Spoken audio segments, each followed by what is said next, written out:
Hi guys, it's Evan, and today's video is another installment of Wicca on a Dime. As you can see, I have my lovely boyfriend Red here, and today's video is going to be all about wands. And this video has been pretty highly requested, so we decided to do it. And the reason why I have Red here is because he does actually hand make wands, such as this one, and we do sell them on a mystical mountain outpost, which I will link below.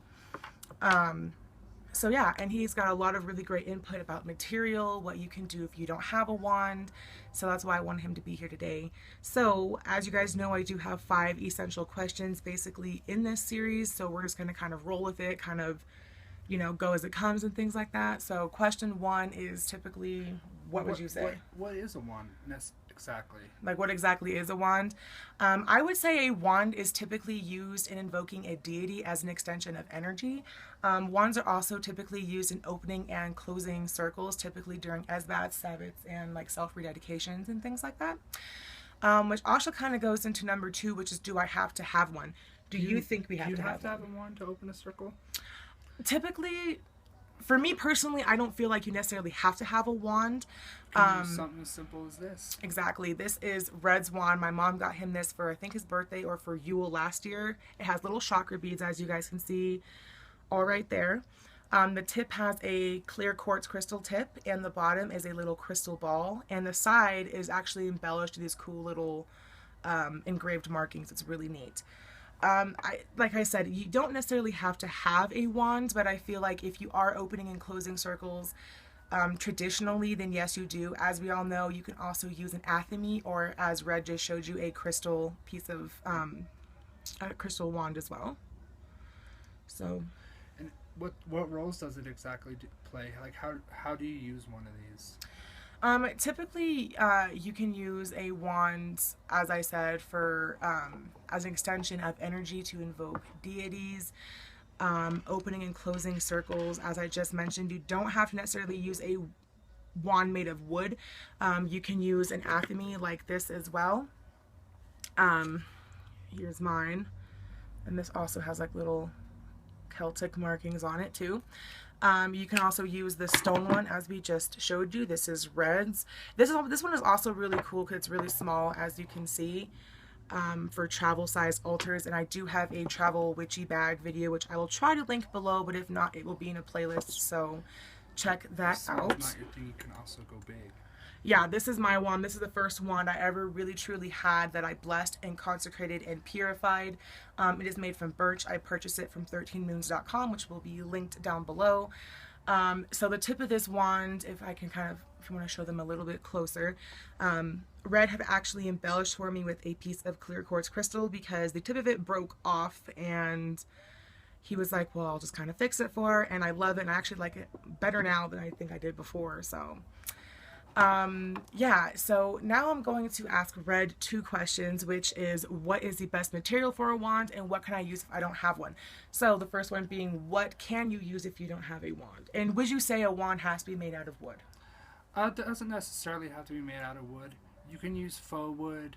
You could use a steel rod if you like. You could use a crystal. Like a wooden dowel like this one? A wooden dowel like that from a hardware store or a craft store. Those run $1 or $2, not very expensive. And they have different sizes of these too, so whatever really works for you. You could even use a stick. This is something actually Evan got me for my birthday. She bought this from 13 Moons, but this is a pair. Yeah, it's a pair wand, and I actually really, really liked it because the minute I held it out of the package, I loved the energy, and I kind of wanted to be a selfish bitch, but I wasn't. I'm currently in the process of making one. This is actually a stick that I found. This is aspen. My son and I found it on a hike, and I thought it was just really cool. And the cool thing about aspen is, speaking of energy, it is considered a universal wood. It is under the air element, and the wand can represent the air or fire element. So I would say aspen is a pretty universal wood to use as a wand if you don't really know where to begin or where to start. Or pine as well. Pine too, yes, definitely. I definitely can agree with that for sure. And on the along the lines of wands and different materials, you know, as we just mentioned, birch and aspen and pine, you can also do, this is a walnut one. I got this from Lady Aryn, and she is a personal friend of Red and I will go ahead and link down below her Etsy shop. It's really, really cool. That wand is currently on my Yule altar, so I love it. Yeah, this wand was also purchased from 13 Moons, and I bought it for myself, but I didn't really, the energy did not really work for me personally, so I gave it to Red to go ahead and embellish, and he is currently selling this on our site on Facebook, the Mystical Mountain Outpost, which I will link below.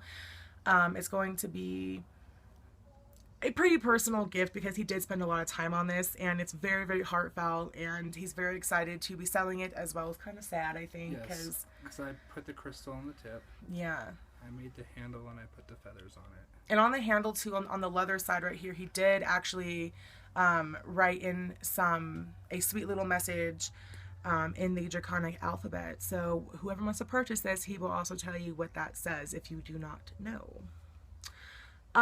But what can you use if you don't have a wand? We mentioned the wooden dowel, stones, athames, but what if you want to like make a wand? Like how would you like go about that? Like how would you select wood? Like say you had no idea where to start. Well, we have some basic ideas we looked up in a book. So as far as like, say you're an earth sign. This book, this is the Scott Cunningham's Book of Shadows. If you're an earth sign, we found oak, cedar, or cypress works really well. Air, cherry wood is very good. Aspen as well, but aspen's a very universal type of wood. Yeah. Fire, aspen, pine, or cinnamon works really well. Agreed. And water would be lemon and willow. Yeah, willow. Yeah, willow, because willow's a willow. Anywhere. Yep. Anywhere there's a river or a lake, usually there's willow bushes. Yeah, definitely. And willows, you can even buy willow wands from a lot of, pagan shops online for really cheap, and even on Etsy for really cheap too, because they really do kind of grow everywhere. So but yeah, and the cool thing about a wand is you can also embellish it whatever way you would like. You can wood burn it, you can attach feathers, how Red did, you can he has a little wax stamp of a dragon. I don't know if you guys can see that, but he did that. That's like his little personal touch as well. My finger really bad. Yeah, he burned the fuck out of himself, but YOLO, I guess. Anyway, yeah, I hope you guys like this video, and give this video a thumbs up if you want to see more videos featuring Red, and also give it a thumbs up if you want to see a part 2 more in detail how to embellish a wand if you have, say, just like a plain one, even like a wooden dowel like this. And I'm talking, how to. Exactly, How to with you. How to with you. Boom, bitchin'. And I think some things that we'll cover in that would be like, if you're an air sign, it'd be safe to say you can attach feathers to your wand. Air feathers, sign, obviously. You can pretty much use anything. Yeah, and that we will cover those things in the video. So any kind of thing that really calls to you can really use. And that's really how you select it. Yeah, that's really as well.